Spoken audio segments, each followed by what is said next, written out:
Visions of wisdom drilling, birth for good fulfilling. Beautiful words, wonderful words, wonderful words of life. Beautiful words, wonderful words, wonderful words of life. Woo! Fun.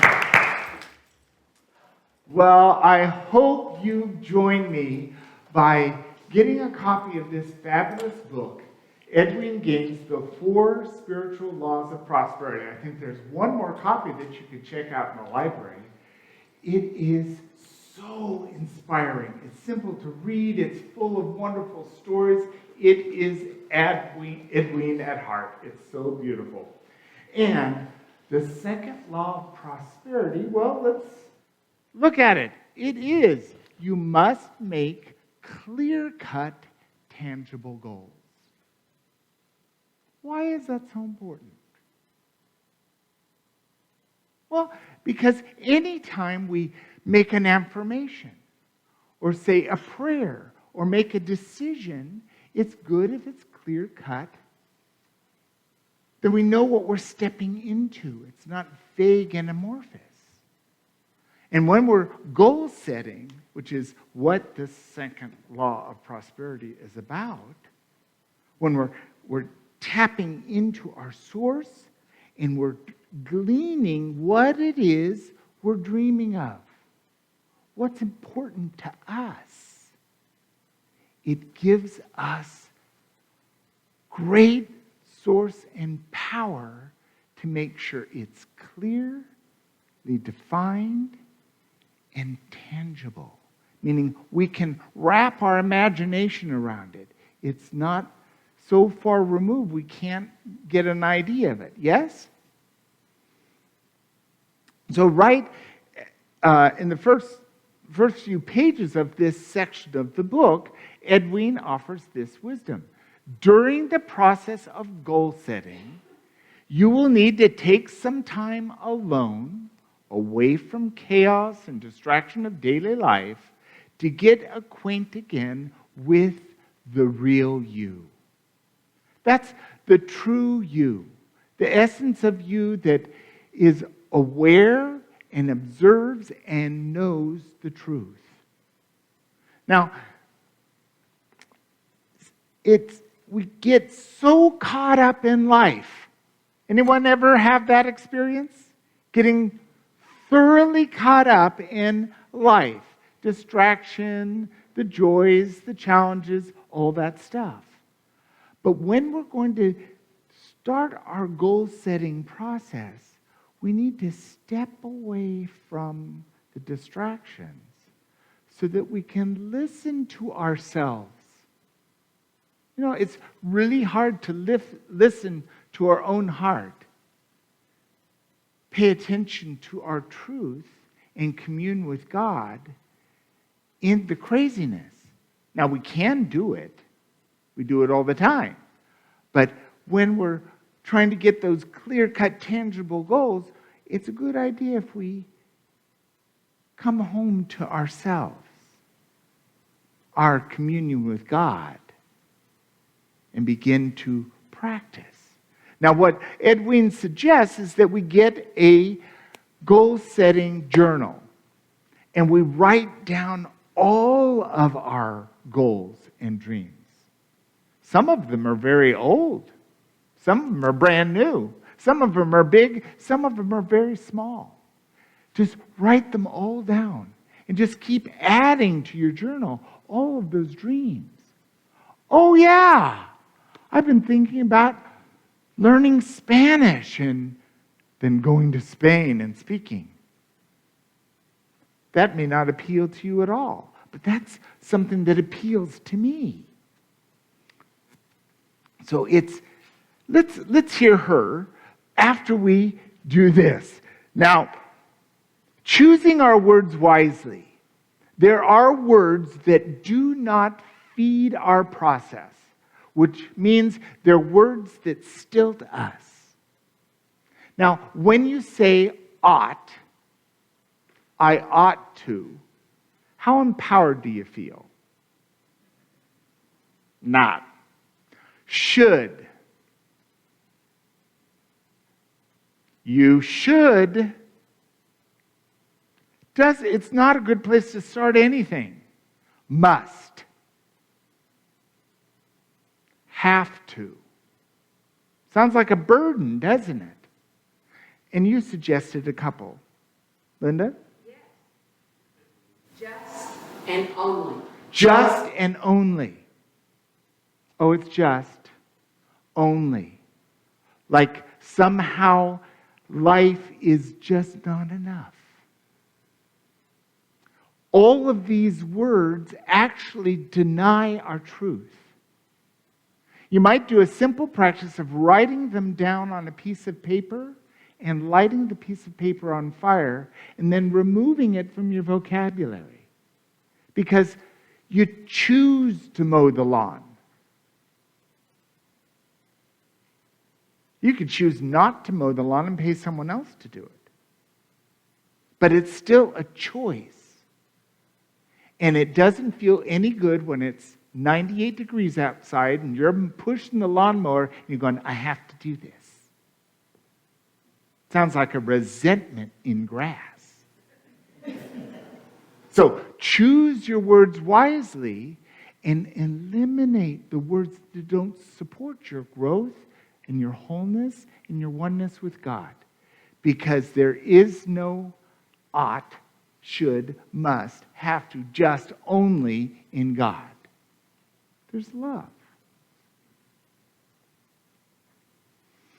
So let's hear a few words from Edwina as she begins us on this 21-day challenge. So if indeed it is your conscious intention to begin today to live your life at that level where it works all the time in every area, here's your first task of the day. This is task number 1. Now, I know that many of you have already received this task given to you probably several times in the past. But you didn't do it, so here I am. Your divine assignment for the next 21 days. Absolutely no complaining about anything that happens. The only appropriate response to anything that comes up in our lives for the next 21 days is, God, that's great. Okay, say it now so you get the feeling. God, that's great. See, you can do that. Now, if you should slip up, catch yourself in the middle of a little tiny complaint, don't beat yourself up. Immediately forgive yourself, and forgive yourself tenderly and gently, the way you would forgive a little child. And then set a new intention to be more awake in the future. Pay attention to what you're giving your power away to, because every time you complain, you're giving away your power. So your job then is to pay attention and to let go of that notion that the universe is not doing right by you. Because if you've ever known it, now's the time to know it. You create your own reality by your thoughts, your feelings, your words, and your actions. And that's the value of being aware of what our thoughts, our words, our actions are. Now, what Edwina suggests is go to the calendar and pick the date that you've started. Well, I go to the calendar, I pick the date that I start, but we also have these fabulous purple bracelets that say a complaint-free world. This comes from Will Bowen. There's tons of stuff on YouTube by Will Bowen about having a complaint-free world. And it's a device. So you wear it on one wrist, and if you don't bitch, complain, sarcasm, criticism, negative language, it stays right there on your wrist. But if you do, just like she says, if you do, just switch the bracelet to the other arm, go to the calendar, start again, and practice this and see if you can get 21 days complaint-free. Now, I find it fascinating because in the past 2 months, I've had 3 people come to me and say, when are we going to get those purple bracelets again? I'm ready for that. I need a purple bracelet. Maybe you need to stop complaining about it. But such synchronicity, the energy is present for us to do this. So there's a basket of purple bracelets there. There's a small basket with use sizes if you want a use size one. I want to also say that it doesn't have to be a purple bracelet. My favorite is this lapis bracelet, which I actually had created for this practice. So I just transfer this from one wrist to the next. Now I'll say that I did start this practice on Wednesday, and I've already had to move my bracelet twice. So it is what it is. And the places, you'll understand where are the places you trip up, where are the places you complain, or for me it's sarcasm.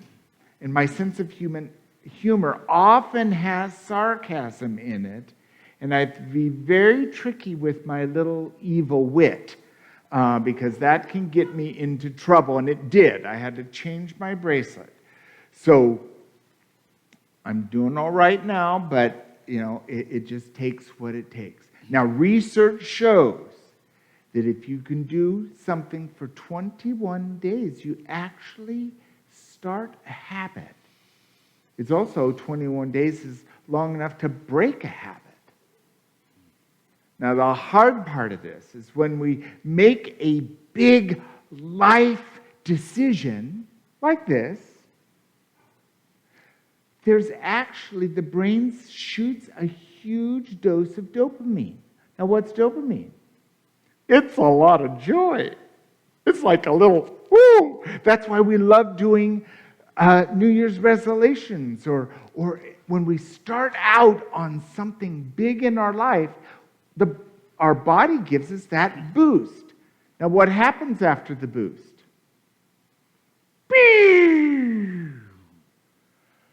Don't let the to challenge you on your journey. Just as she says, affirm better clarity and set the intention, change it to the other wrist, and move on. Now, by practicing this no complaining, all that negative word energy not coming out of our mouth, we're helping the world. We're actually aligned with our vision and our mission. We're going to sleep better. Many people have better relationships and are healthy as a result of all of that no complaining. So, if you're willing to join me, step into it, grab your bracelet, and let's practice no complaining whatsoever. Now, Ed Wein has lots of wisdom about goal setting. Now, these things are in the bulletin, so if you don't have to take notes, they're right there for you. The first one is write your goals down. That's that journal. Continue to write them down, big and small. And this is an ongoing process in our life, being in touch with what it is that's important to us. What do we want? Write it down. Number 2 is focus on a few to focus on. Ed Wein says that she works on 12 at all times. She's got a really long journal. It doesn't matter. Choose from your list a few, a couple, even one to focus on. Then, number 3 is look at each of those things on your list of goals that you must change to accommodate your goal. Now, just because we claim it doesn't mean we're not going to have to do something for it. One of my dreams has always been to be get my pilot's license. Well, you don't just instantly get, here's the keys to the plane, just take off, it's fine. You got to do it. So one of the changes I'd have to make is I'd have to put the money together and the plan to get those classes. Or another one of mine is to learn Spanish. And you don't just download and all of a sudden you got it. At least I'm not that way. I've got to take some classes. I've got to learn Spanish. So what changes do you need to accomplish your goal? Set a deadline.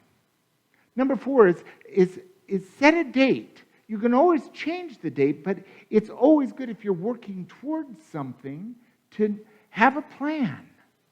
It allows you to plug the pieces together. For smaller goals, there's not as many steps, and it won't take as long. Where other goals, like becoming a licensed Unity teacher, takes longer. And you have to allow all the pieces to come together. If you want $500,000 in your bank account, it's doable, but it's probably not going to happen by the end of the week. Unless, of course, you've got a stash under your mattress. Affirm the goals at least 3 times a day, in the morning and the evening.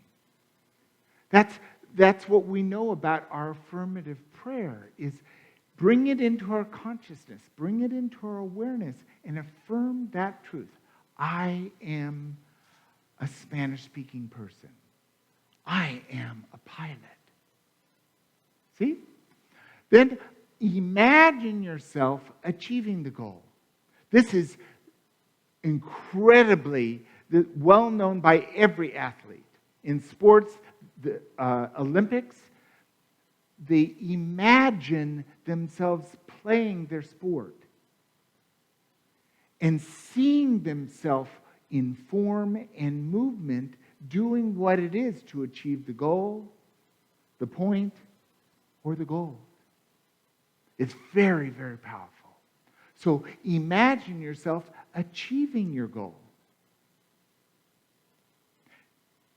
Edwin says if you want to get married, go and buy a wedding dress and see yourself, imagine yourself being married.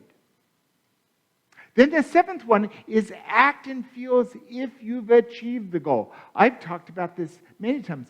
Feel it. What does it feel like when you've achieved that goal? How does it feel to go to bed at night having achieved that goal?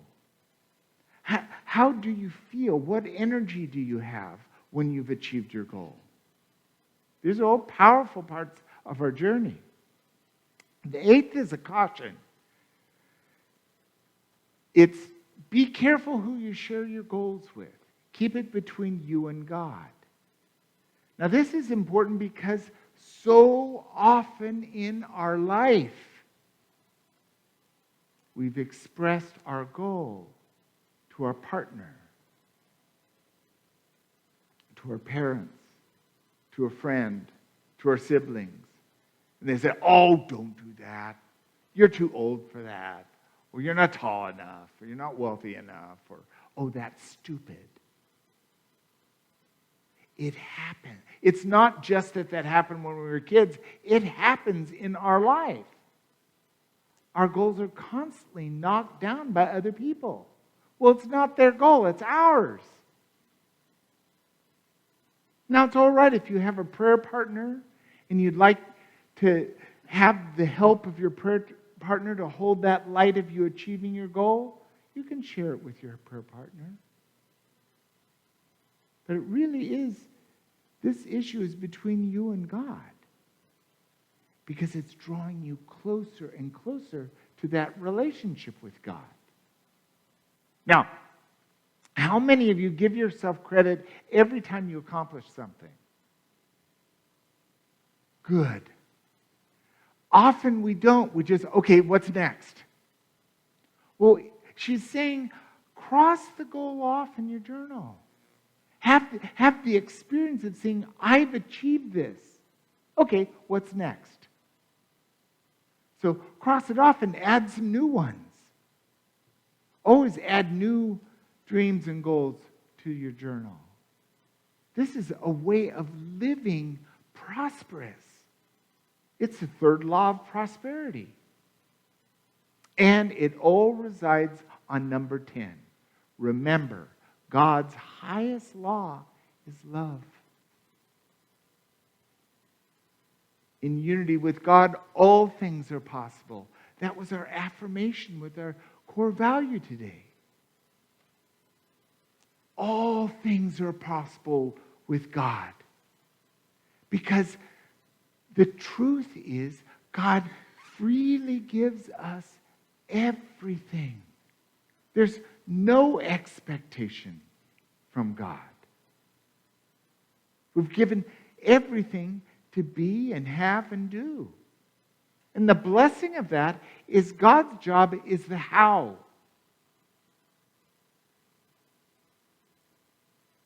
We get to decide what it is we want, and then we take steps towards it. I don't have to figure out how to get to Spain. And I do know what I need to do to learn Spanish. And it's all being revealed through our practice with God. And the reason we shelter in place, we come home to ourselves to understand that truth for us, because what our dreams aren't going to be the dreams of somebody else. They're ours.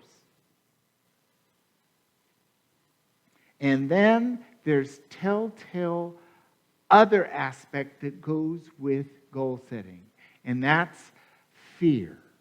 So 5 steps to stepping outside your comfort zone.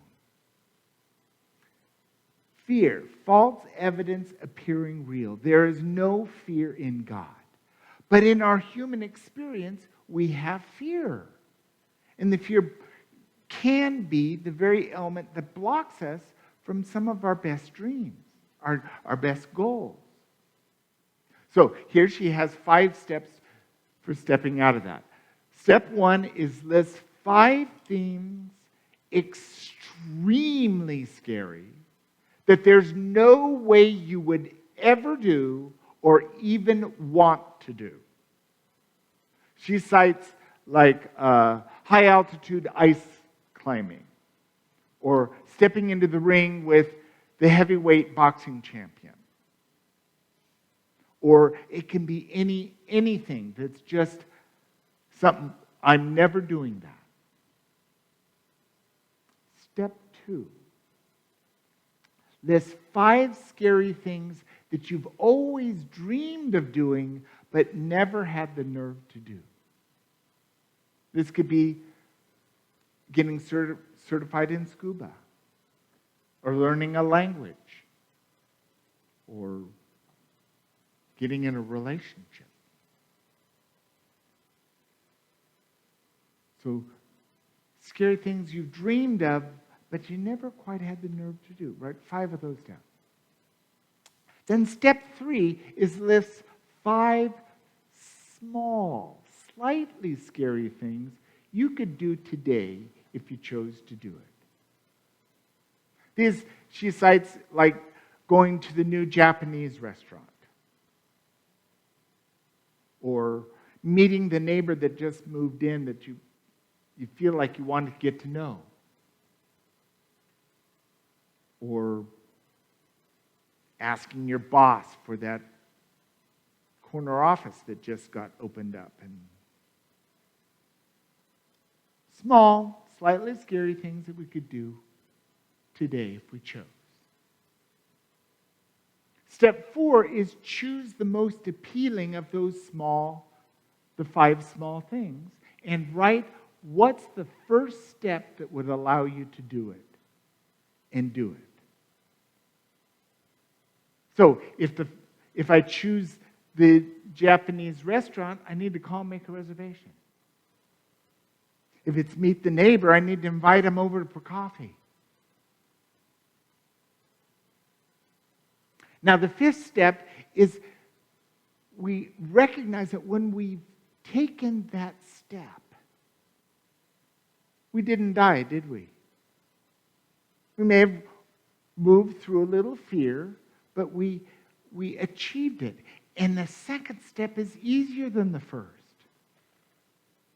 The ball's rolling towards our desire.